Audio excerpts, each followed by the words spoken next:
എല്ലാവർക്കും നമസ്കാരം. ഇന്ന് ഞാൻ എത്തിയിട്ടുള്ളത് കോഴിക്കോട് നഗരത്തിൽ നിന്ന്, അതായത് ഒരു 10-15 മിനിറ്റ് സഞ്ചരിച്ചാൽ കക്കോടി എന്ന് പറഞ്ഞ സ്ഥലത്ത്, കക്കോടിയിലെ ഒറ്റത്തെങ്ങ് എന്ന് പറഞ്ഞ സ്ഥലത്ത് ഇന്ന് ഞാൻ പ്രാചീനമായിട്ടുള്ള അതിരാത്രി മഹായാഗം നടക്കുകയാണ്. അതിരാത്രി നടക്കുന്നുണ്ട്. അവിടേക്കാണ് ഞാൻ വന്നിരിക്കുന്നത്. അവിടുത്തെ വിശേഷങ്ങൾ എന്തൊക്കെയാണെന്ന് നോക്കാം. എങ്ങനെയൊക്കെയാണ് അവിടെ വീഡിയോ എടുക്കാൻ പറ്റുമെന്ന് അറിയില്ല. അതിൻ്റെ ഉള്ളിൽ ചെന്നിട്ട് എന്നിരുന്നാലും ഞാൻ അങ്ങോട്ടൊന്ന് പോയി നോക്കാം. വീഡിയോ എടുക്കാൻ പറ്റുമെന്ന് അറിയില്ല. എന്നിരുന്നാലും വീഡിയോ എടുക്കാൻ സംഭവമാണ്. പോയി നോക്കാം. കാഴ്ചകളൊക്കെ നിങ്ങൾക്ക് വീഡിയോ എടുക്കാൻ പറ്റുമെങ്കിൽ അവിടുത്തെ കാഴ്ചകളൊക്കെ നമുക്ക് കാണാം. ഇതാണ് യാഗശാലയിലേക്കുള്ള എൻട്രൻസ് ആയിട്ട് വരുന്നത്.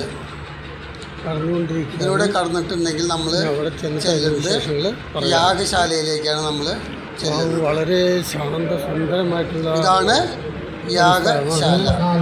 യാഗശാലയിലേക്ക് എത്തിയിരിക്കുകയാണ്. അവിടുത്തെ കാര്യങ്ങളൊക്കെ എന്തൊക്കെ നോക്കാം. വളരെ ഒരു പോസിറ്റീവ് എനർജി തരുന്ന സ്ഥലം തന്നെയാണ് ഇപ്പോൾ ഞാനിവിടെ എത്തിയിരിക്കുന്ന ഈ യാഗശാല.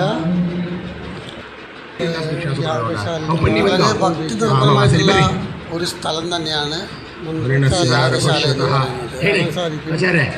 ഹരിണസ്യ രഘുഷ്യതഃ അധിശീർഷണേ ഭേഷജം സുക്ഷേത്രിയം വിഷാണയ ഔളോത ഔളാചേ വിശോചീനം ഭട്ടതിഗിരി അനീനശത അനുത്വാ ബനി ഹരിണോ മൃഗഃ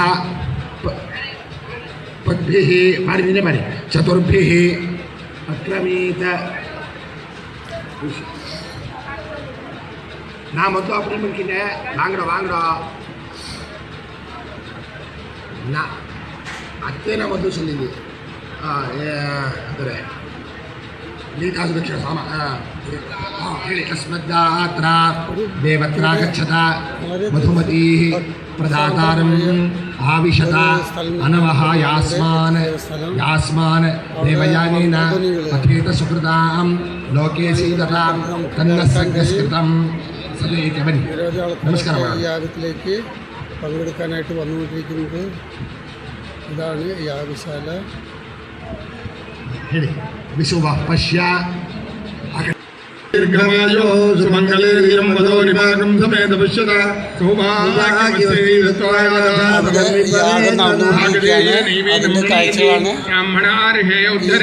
ബ്രാഹ്മണോ വൈ സർവാ ദേവതാഃ സർവാവിരേവൈനം ദേവതാ വിരുദ്ധരതി ആയുർദാ അഗ്നേ ഹവിഷോ ജുഷാണോ വിതപ്രതീകോ വിതയോ നിരേധേ. ഈ യാഗശാലയുടെ സമീപത്തായിട്ട് തന്നെ ഭോജനശാല എന്നുള്ളൊരു ബോർഡുണ്ട്. നമുക്ക് അവിടെ നിന്ന് പോയി നോക്കാം. അവിടുത്തെ എന്താ വിശേഷം എന്നറിയാലോ. പറയാം നമുക്ക് അതിൻ്റെ വിശേഷങ്ങൾ അതിൻ്റെ വിളിച്ച് നോക്കട്ടെ. വലിയൊരു ഭോജനശാലയാണ്, അതായത് ഭക്ഷണം കൊടുക്കുന്ന സ്ഥലമാണ്.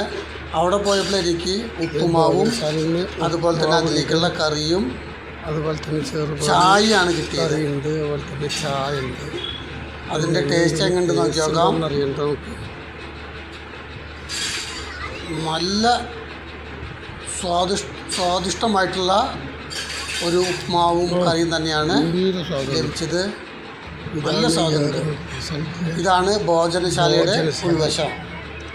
നിരവധി ഭക്തർ അവിടെ ഇരുന്നിട്ട് ഭക്ഷണം കഴിക്കുന്നുണ്ട്. കറിയും അതുപോലെ തന്നെ ഇതൊക്കെ ആവശ്യമുള്ളത്ര നമുക്ക് എത്ര വേണമെങ്കിൽ ഭക്ഷണം കഴിക്കണമെങ്കിൽ കഴിക്കാം. യാതൊരു നിയന്ത്രണവുമില്ല. അവിടുത്തെ വിശേഷങ്ങൾ എന്തൊക്കെ നോക്കാം. ആൾക്കാരൊക്കെ ഭക്തരൊക്കെ ക്യൂ ആയി നിന്നിട്ട് അവർക്ക് ആവശ്യമുള്ള ഭക്ഷണം വാങ്ങിച്ച് കൊണ്ടുപോയി ഒരു സ്ഥലത്ത് ഇരുന്നിട്ട് കഴിക്കുകയാണ് ചെയ്യുന്നത്. നമുക്ക് പിന്നെയും വേണമെങ്കിൽ പിന്നീട് വന്നിട്ട് പിന്നെയും മേടിക്കാം. ഇവിടെ കാണുന്ന ഒരു പ്രത്യേകത എന്ന് പറഞ്ഞാൽ ഒക്കെ സെർവ് ചെയ്യുന്നത് അമ്മമാരാണ്. ഇതാണ് ഭോജനശാലയുടെ ഭക്ഷണം പാകം ചെയ്യുന്ന സ്ഥലം. നമ്മൾ കിച്ചൺ എന്നൊക്കെ പറയില്ലേ, കിച്ചണാണ് ഈ കാണുന്നത്. അവിടെ നിരവധി ആൾക്കാർ ഇരുന്നിട്ട് പണിയെടുക്കുന്നുണ്ട്. അതിന് ഒരുപാട് ആൾക്കാർക്ക് ഭക്ഷണം സെർവ് ചെയ്യേണ്ട ഒരു കാര്യമാണല്ലോ. നിരവധി ഭക്തർ അവിടെ ഇരുന്നിട്ട് അങ്ങനെ ഭക്ഷണം പാകം ചെയ്യുന്നുണ്ട്. ഇതാണ് കിച്ചൺ. അതായത് ഭോജനശാലയുടെ ഞാൻ ഊട്ടുപുര എന്ന് പറഞ്ഞിട്ടുണ്ട്.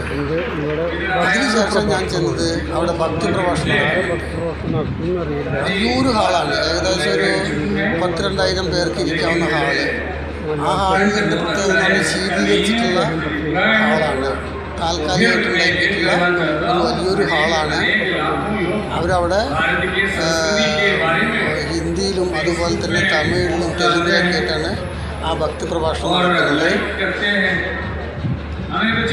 ഈ ഭക്തി പ്രഭാഷണം കേൾക്കാനായിട്ട് നിരവധി ഭക്തരാണ് അവിടെ ഇരിക്കുന്നത്. എല്ലാ കസാരയും ഫുള്ളാണ്. അതുകൂടാതെ ജനങ്ങൾ നിൽക്കുന്നുണ്ട് ഈ ഭക്തി പ്രഭാഷണം കേൾക്കാനായിട്ട്.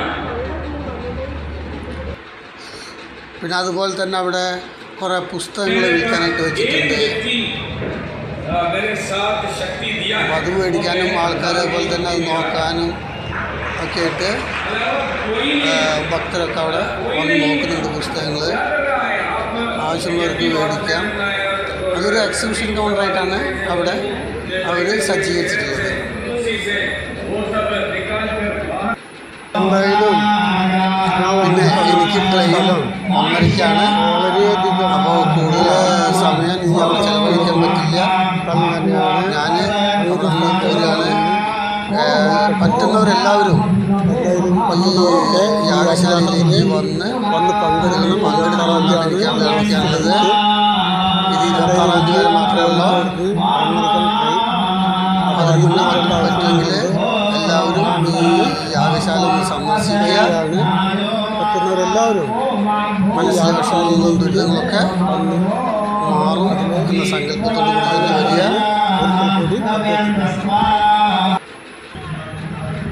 പിന്നെ അതുപോലെ തന്നെ നിരവധി ഫോട്ടോകളും അതുപോലെ തന്നെ എന്തൊക്കെയോ അവിടെ എഴുതി വെച്ചിട്ടൊക്കെ ഉണ്ട്. ഇത്രയാണ് യാഗശാലയിലെ വിശേഷങ്ങൾ.